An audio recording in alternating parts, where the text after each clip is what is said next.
is Kenny Golladay primed for a massive 2020?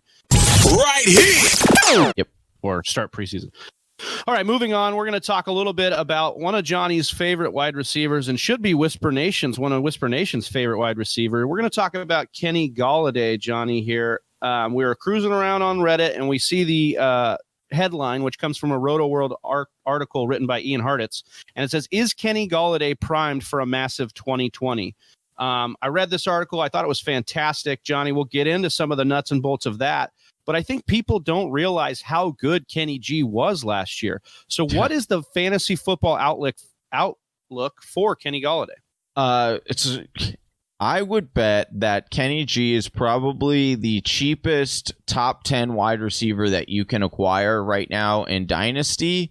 And certainly when you go to draft him in August and early September, people are not going to give you that ooh and ah reaction that we love to get as fantasy drafters, right?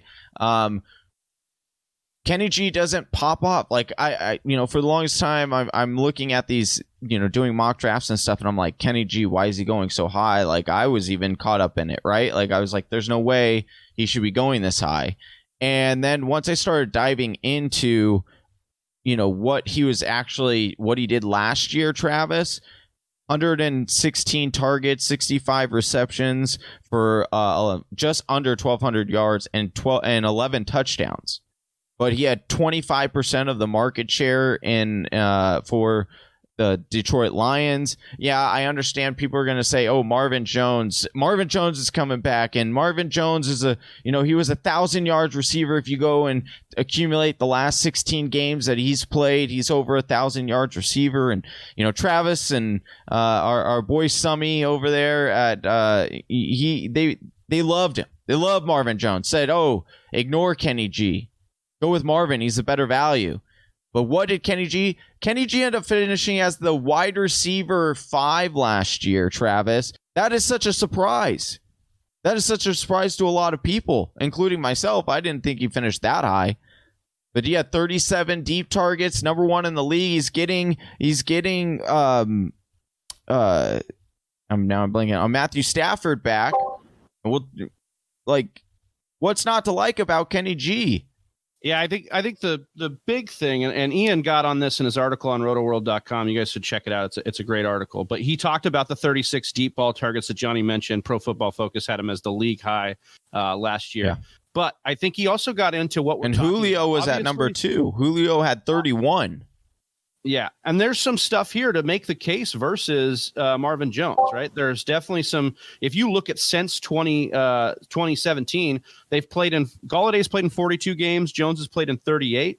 Golladay only has 5 more receptions. He's got 4 less touchdowns, and he's got about 400 more yards than Marvin Jones. So they're very comparable. But here's the thing. Matthew Stafford is one of the best deep ball throwers in the league.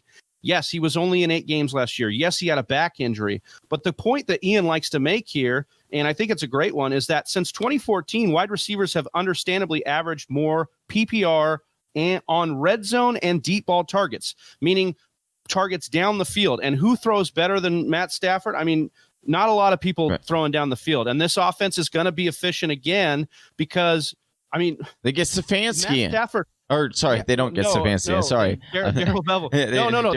No. It was more about Matt Stafford hitting those rates, those efficiency rates under Darrell Bevel. So yeah.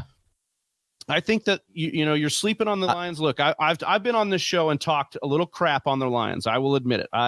That's a big no for me to like. You stared in the camera and yelled at Matt Patricia once, I believe. Well, so for sure, he did deserve that. He deserved that 100%. But Matt Patricia is not a big enough detriment to the offense because it seems to be he's focused on the defense and he needs to be because it's very bad. But Darrell Bevel seems to be doing the right thing on offense, at least for Matt Stafford. Matt Stafford lost Jim Bob Cooter a couple of years ago when he was being really efficient with him. And now he seems to be really efficient with Darrell Bevel. I think as long as Matt Stafford can be efficient like he was last year. He doesn't have to be as efficient even, but second year guys in a system tend to be efficient. Kenny Golladay is a lock for a top 10 wide receiver, and Marvin Jones is probably a lock for top 25 if Stafford's healthy all year too. Well, I will say that, yeah, Marvin Jones could be a nice little value later in leagues, but he's getting older. Like he's like 31 years old right now. No, he just turned 30. He just turned 30. Okay, it's the benchmark age. Yeah, so like I'm not concerned with the Marvin Jones. I mean, I think that Marvin Jones is somewhat of a value, but I'm not concerned that it hinders Kenny G at all in any way. I think it'll actually help him because Kenny G has played well with Marvin Jones on the field. So it's not like he doesn't still get the deep targets. It's not like he still doesn't get targeted heavily. Like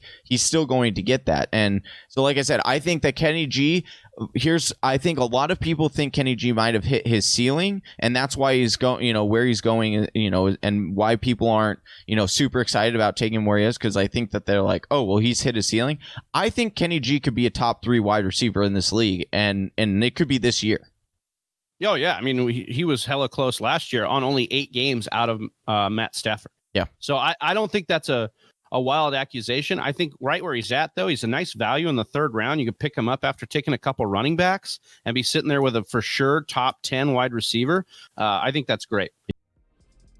Thank you for listening to the Fantasy Whisperers podcast. You can hear more from John and Travis on Google Play, SoundCloud, and iTunes. You can also follow us on Instagram, Facebook, and Twitter at TF Whisperers.